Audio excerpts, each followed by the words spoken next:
What's happening, everybody? It's Sean with reactions to the classics, and today we got a fun one. We got a song battle.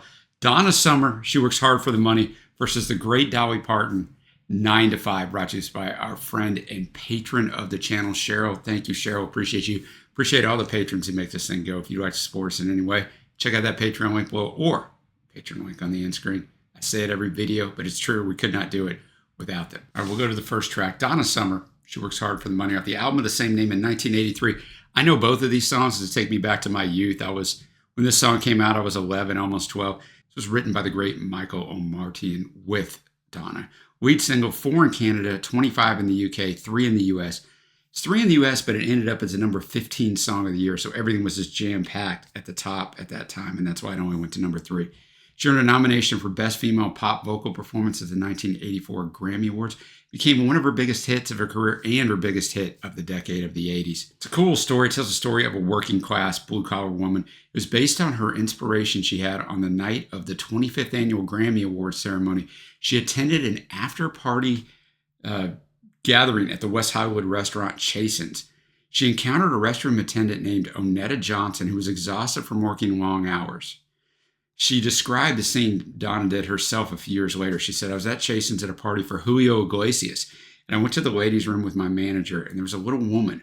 First of all, we walk in the room, and we heard a TV set going on, and I thought to myself, what kind of restaurant is this that they would have a television in the ladies' room? This must be pretty posh." And so we peeked around the corner, and there was a little lady sitting there with her head tilted to the side, and she was just gone. She was asleep, and the TV was just blasting loud. And I looked at her, and my heart just filled up with compassion for this lady. And I thought to myself, God, she works hard for the money, cooped up in this stinky little room all night. Then I thought about it, and I said, she works hard for the money. She works hard for the money, Susan, her manager. She works hard for the money. This is it. This is it. I know this is it. She quickly wrote down the title and presented it the next day to her producer, Michael, of course. He helped her flesh out the words and music to become the final song written for the album. It's cool. The woman herself, Johnson, agreed to be photographed for the album's rear cover, standing in a diner with Summer, the two wearing matching waitress outfits. The first verse of the song stars Onetta there in the corner stand. And also I read in another place outside of her quote that is what Onetta did. Her other job was waiting tables. So she's already a waitress that day, and then she had to come and work that night. The video, which was very famous, I can tell you as an MTV kid, debuted on MTV and became the first video by an African-American female artist to be placed in heavy rotation. Heavy rotation basically meant you saw it every 2 hours, if not more. So I could tell you how that was. All right, I'm going to have the lyrics up as always. Thanks again, Cheryl.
All right, she works hard for them. I mean, it brought me right back. I haven't heard this song probably since 1983, but it just brought me right back. I knew all the words. Starts out with a chorus, which is always a nice touch.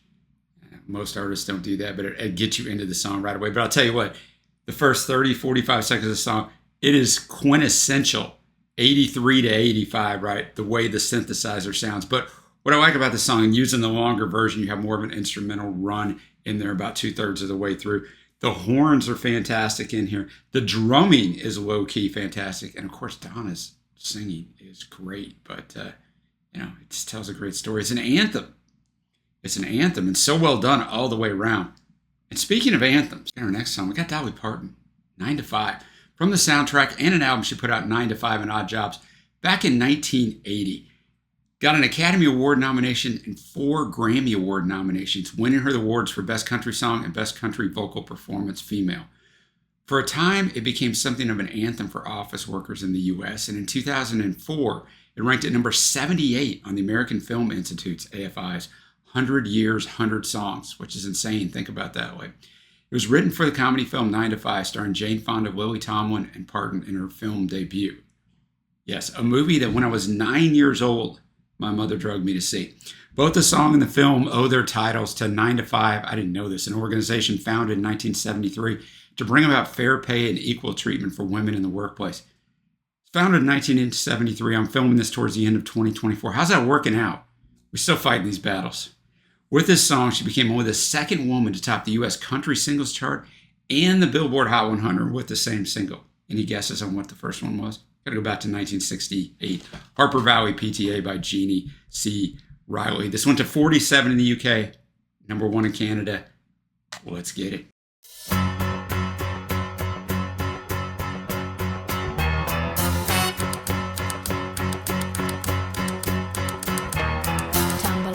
And I stumble to the kitchen, pour myself a cup of ambition, and yawn and stretch and try to come to life.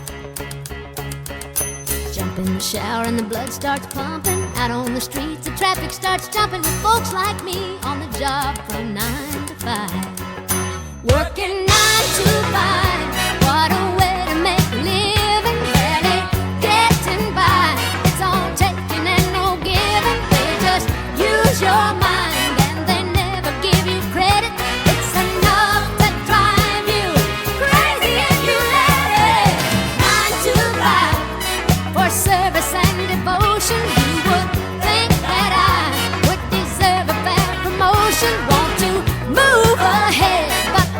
Won't seem to let me. I swear sometimes that man is out to get me.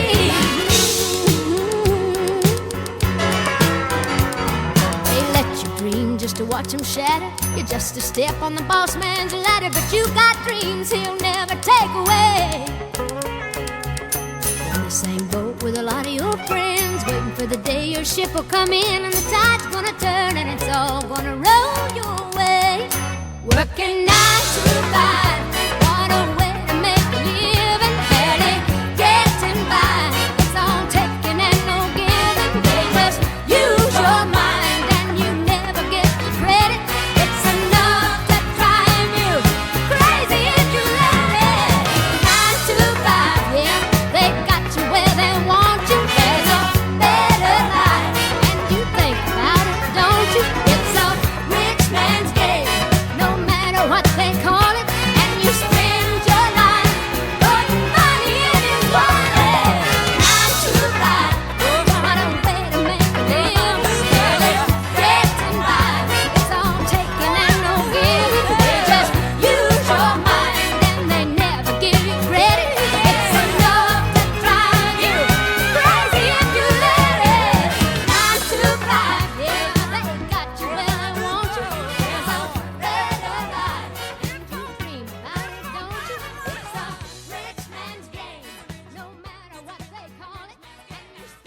All right, 9 to 5. I mean, what an anthem, right?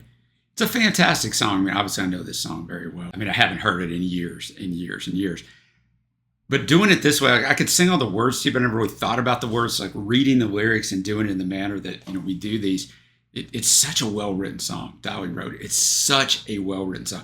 And the instrumentation on this, I touched about it on Donna's, this one's totally full. I mean, we've got a baritone sax, a trombone, a regular sax, a trumpet. I mean, plus your regular instruments, right? Just everything in here. But it's so well put together, so well constructed. And it's short. It's under 3 minutes, but it packs so much in there. So great song. Now I got to pick a winner. I thought this was going to be closer after Donna's song, but it's not for me. It's going to be 9 to 5, even though the Donna Summer song is fantastic. It's got to be 9 to 5, right? Let me know what you think down below. Thank you to Cheryl for bringing such a fantastic battle. And until next time, guys, I will see you.